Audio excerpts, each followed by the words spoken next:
రాష్ట్రానికి అత్యధిక పెట్టుబడులు తీసుకురావడంలో భాగస్వాములు కావాలని ముఖ్యమంత్రి రేవంత్ రెడ్డి అమెరికాలోని తెలుగు రాష్ట్రాల ప్రవాసులకు పిలుపునిచ్చారు.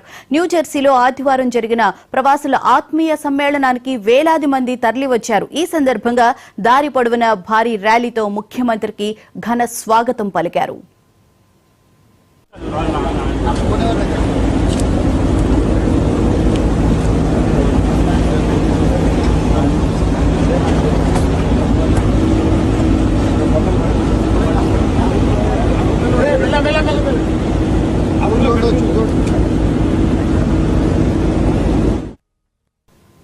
ఈ సందర్భంగా ముఖ్యమంత్రి మాట్లాడుతూ తెలంగాణ మీ జన్మభూమి, మీ దేశంలో మీరు పెట్టిన ప్రతి పెట్టుబడికి తప్పకుండా ప్రయోజనం ఉంటుంది, అంతకు మించిన అత్యుత్తమ ప్రతిఫలం ఉంటుంది.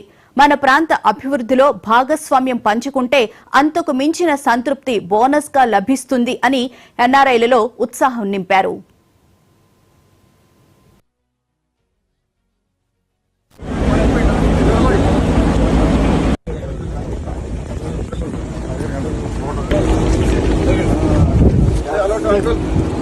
Look here. Good job.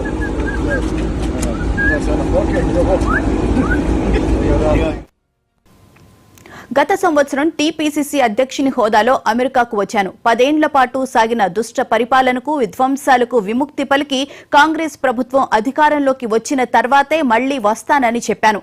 నేను ఇచ్చిన మాట నిలబెట్టుకున్నాను అని అన్నారు రేవంత్.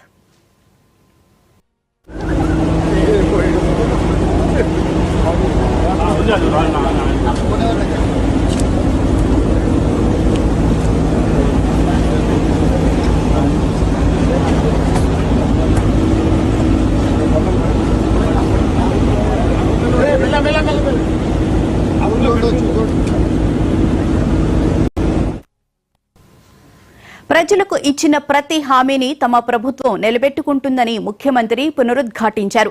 ఇప్పటికే రైతులు, మహిళలు, యువకుల సంక్షేమం, అభివృద్ధికి ఎన్నో కార్యక్రమాలు చేపట్టినట్లు చెప్పారు. రైతులకు ఏకకాలంలో 2 లక్షల రుణమాఫీతో పాటు ఇన్పుట్ సబ్సిడీగా రైతు భరోసా, నిరుద్యోగులకు ఉద్యోగాలు, మహిళలకు ఉచిత బస్సు ప్రయాణం, 500 రూపాయలకు వంట గ్యాస్ సిలిండర్, నిరుపేదలకు 200 యూనిట్ల ఉచిత గృహ విద్యుత్, ఉపాధ్యాయులకు పదోన్నతులు, విద్యార్థులకు నాణ్యమైన విద్యా పథకాలను అమలు చేసిన విషయాన్ని గుర్తు చేశారు. ఇది ప్రారంభం మాత్రమే అని, భవిష్యత్తు ప్రణాళికలతో తమ ప్రభుత్వం ముందుకు వెళుతుందన్నారు.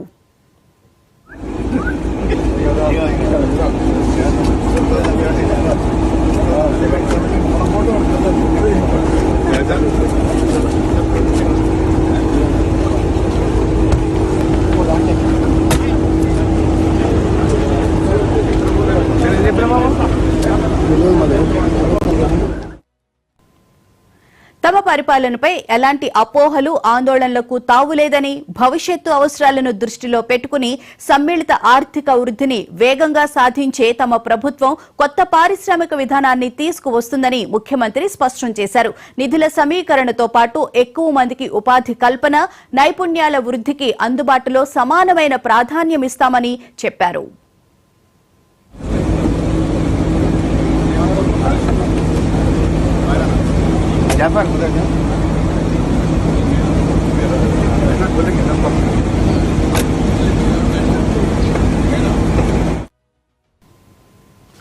ఎన్నికల ముందు మాపై ఎంతో విష ప్రచారం జరిగింది. గిట్టని వాళ్లందరూ అసలు కాంగ్రెస్ అధికారంలోకి రాదని అన్నారు. వచ్చినా అది ఉండనే ఉండదన్నారు. ఇప్పుడు రాష్ట్రంలో అభివృద్ధి మందగిస్తుందంటూ లేనిపోని అపోహలు కల్పించేందుకు ప్రయత్నిస్తున్నారు. ఇప్పటికే వాళ్లకు తగిన బుద్ధి చెప్పాం, అబద్దాల కోర్ల మాటలు తప్పని మరోసారి నిరూపిస్తాం. హైదరాబాద్ను భారతదేశంలోనే కాదు ప్రపంచంలోనే అగ్రగామి నగరంగా అభివృద్ధి చేసేందుకు పోటీ పడతామని సీఎం ప్రకటించారు.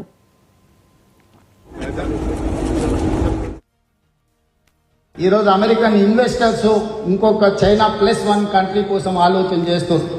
ఆ +1 కంట్రీ తెలంగాణ రాష్ట్రాన్ని +1 కంట్రీగా తీర్చిదిద్దాలని హైదరాబాద్లో ఈ medical side investments, pharma side investments, bulk drug investments, అదేవిధంగా semiconductor investment, artificial intelligence హబ్ని మనం డిజైన్ చేస్తున్నాం అక్కడ.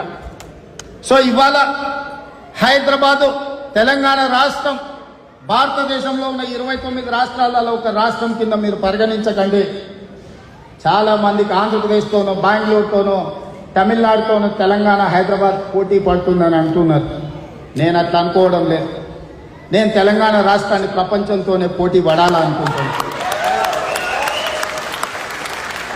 తెలంగాణ రాష్ట్రం సర్వ స్వతంత్ర దేశమైతే ప్రపంచ దేశాలతో ఏ విధంగా పోటీ పడుతుందో మీరందరూ నాకు ఈ ప్రపంచంతో పోటీ పడడానికి నాకున్న బాధ ఏంది, కష్టమైందని నేను అడగదలుచుకున్నాను మిమ్మల్ని అందరినీ.